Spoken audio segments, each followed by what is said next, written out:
Certamente, esta é a pergunta que mais tem sido feita por milhões de brasileiros. A resposta é: porque os 3 pilares que sustentam uma intervenção constitucional estão locados fora de seus eixos. Além de muitos enxergarem a intervenção constitucional como golpe militar, e há um abismo de distância entre um e outro, há um segundo erro gravíssimo de interpretação pela grande maioria das pessoas, adeptas ou não à intervenção, em especial os intervencionistas, a saber, a intervenção constitucional pretendida não é feita pelo comando das Forças Armadas, e sim pelo povo. Provavelmente você que agora assiste esse vídeo torceu o nariz à procura de fundamento para a referida afirmação, certo? Bem, este mecanismo, de forma bastante didática, será elucidado agora. Segundo a Constituição Federal de 1988, que a partir de agora trataremos como CF, em seu artigo 142, há 4 portas, ou podemos chamar de gatilhos, capazes de acionar as Forças Armadas. A primeira porta, pela presidência de uma das 3 casas, legislativo, executivo ou judiciário. A segunda porta, em defesa da pátria, contra ataques de outras nações, pela lei e não pelo cumprimento da CF, e pela ordem, guerra civil, desobediência civil e paralisação do país. As Forças Armadas via comando, ou seja, seus generais, são acionadas se e somente se os 2 primeiros gatilhos forem acionados, mas os 2 últimos não. E aqui está o grande erro de interpretação feito pela grande maioria. Eles nunca tomarão a iniciativa, ou não será uma intervenção, e sim um golpe militar. Haja vista que as 3 casas jamais irão acioná-las, e também por não estarmos sob ataque de outros países. Mas o elemento central de uma intervenção está no acionamento justamente das 2 últimas portas, pois somente elas são capazes de iniciar uma intervenção constitucional. Certamente essa elucidação levou você que assiste esse vídeo a outra indagação. Mas como isso na prática é feito? Bem, temos 2 motivos constitucionais em nosso favor. O primeiro é que as 3 casas estão constantemente passando por cima da lei, a CF.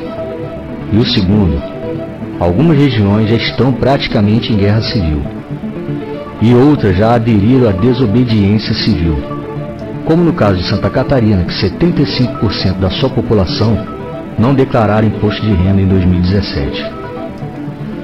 Repare que mesmo sem se dar conta, o cenário do país está a se desenhar para o acionamento desse último gatilho. Mas para que de fato seja iniciado o processo de intervenção, é preciso rever 2 situações. A primeira, unidade entre os grupos intervencionistas e adeptos da causa. Isso envolve grupos de direita, os anticomunistas e principalmente o povo de bem. A segunda, organização e liderança para que os grupos ajam de forma consciente, simultânea e principalmente com a massa da população como endossatária. Há inúmeros grupos e adeptos da intervenção constitucional atuantes no país, e fora dele também. Mas há também 2 outros elementos capazes de enfraquecer cada vez mais a ideia de uma intervenção. O primeiro é o ego. No meio deles, todos querem fazer à sua maneira, de forma fragmentada.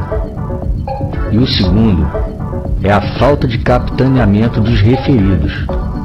Além de não entenderem o mecanismo da intervenção, intitulam vários líderes a liderar um único grupo. Com isso, restam evidentes alguns problemas à grande massa da população. Vendem a imagem errada sobre a intervenção, demonstram desorganização e principalmente demonstram-se, mesmo que sem saber, como grupos anêmicos, sem força.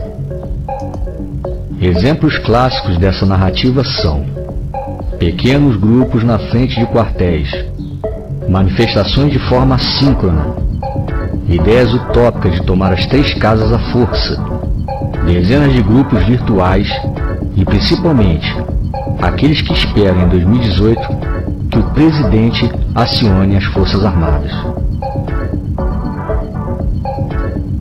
Infelizmente, a falta de cultura e a falta de esclarecimento do povo são nítidos em nosso país.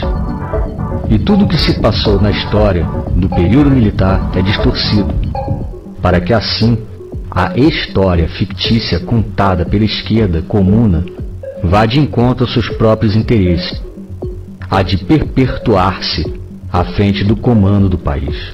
Com base nisso, a grande mídia, a maioria dos artistas pseudo-intelectuais, parte dos professores e afins, que são adeptos ao socialismo e comunismo, ou têm interesses financeiros, vendem a imagem distorcida do período militar no Brasil, que foi de 64 a 85. A forma como a Rede Globo tem narrado a história do período militar em sua minissérie é um exemplo cabal dessa afirmação. Covardemente, vendem a ideia de cerceamento da liberdade de imprensa, de maus tratos à população de bem, e principalmente de supostas torturas de presos políticos, e omitem informações sobre economia, desemprego, saúde, segurança e família. O cerceamento que houve no período militar foi acerca da grande mídia comunista,